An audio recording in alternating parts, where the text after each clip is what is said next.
Okay, so just a little bit background about me. In a former life, I used to be an English teacher, and I love reading anything. The big book in particular, I look at it as 2 points, and one of them is it's my owner and service manual, as it clearly says on the side of my book here.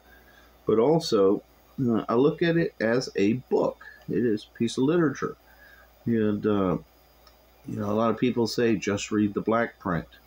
In other words, don't get creative. And I'm a firm believer that that's right. But one thing that stood out to me was this we program. A lot of people refer to step one. It says, we admitted we were powerless over alcohol and our lives are unmanageable. So they say that this is a we program. Yes and no.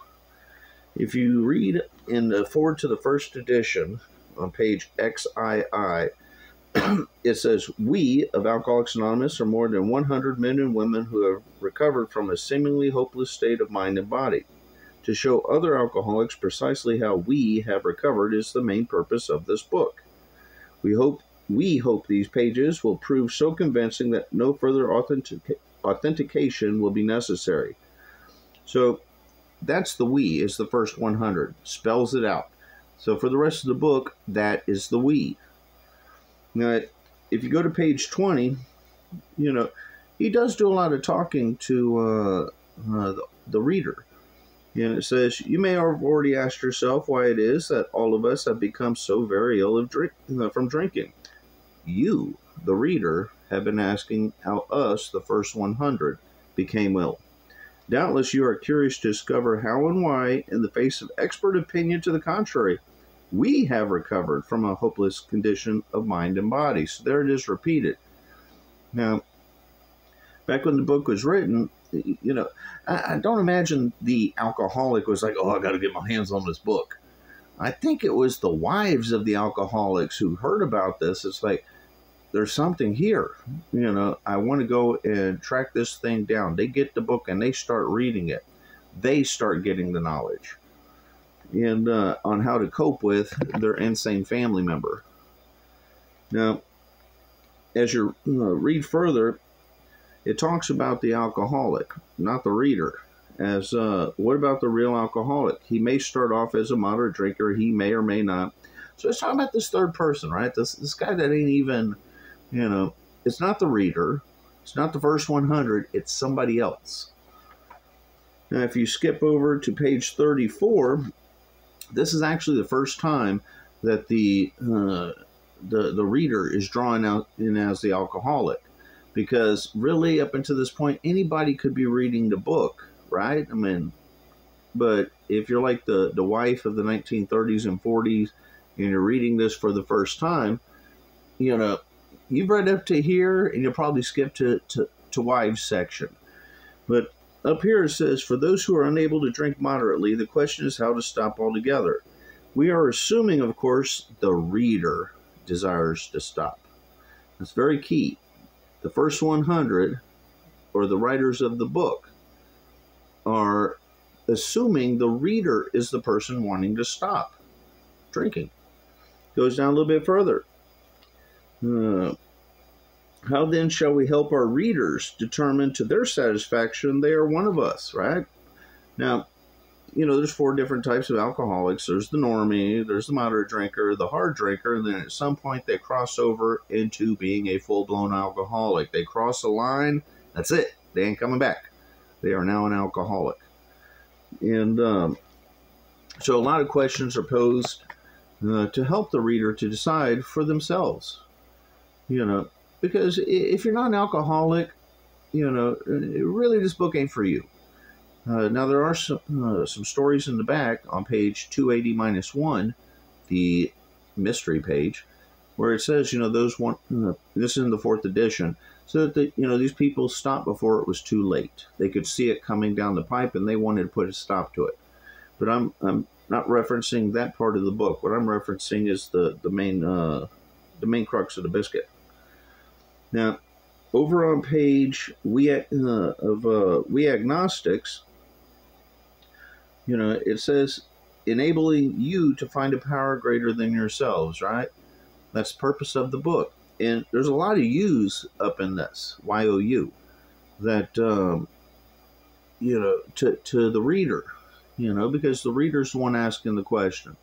The reader wants to know, do I fall into this category, or am I just having a string of bad luck?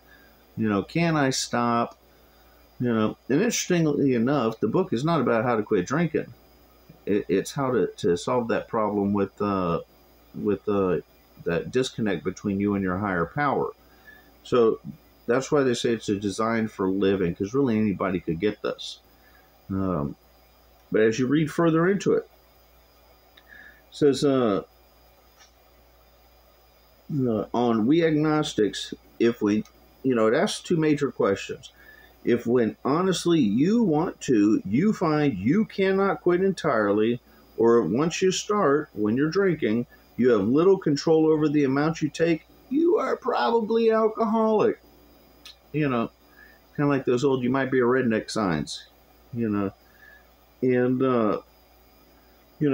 that's really important, because they don't even tell you you're an alcoholic at this point. They're still leaving it up to you, but they're saying, you're probably an alcoholic. You're looking like a duck. You're quacking like a duck. You're walking like a duck.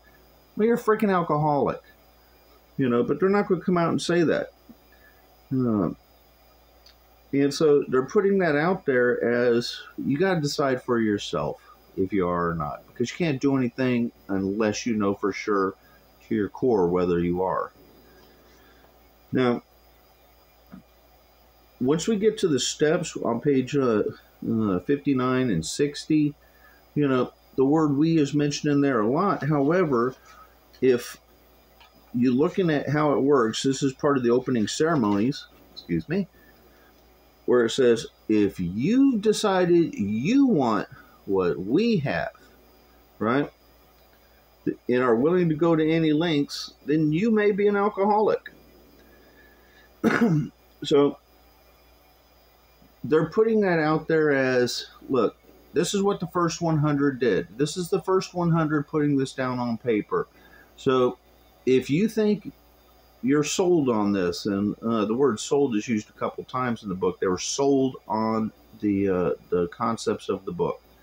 That if you're sold on that, you believe you're an alcoholic, then we have a suggestive a way to approach this, which should take care of the alcohol problem, but go deeper than that and take care of the other problems in your life. The ammunition for your self-destruction. And but they still leave that up in the air.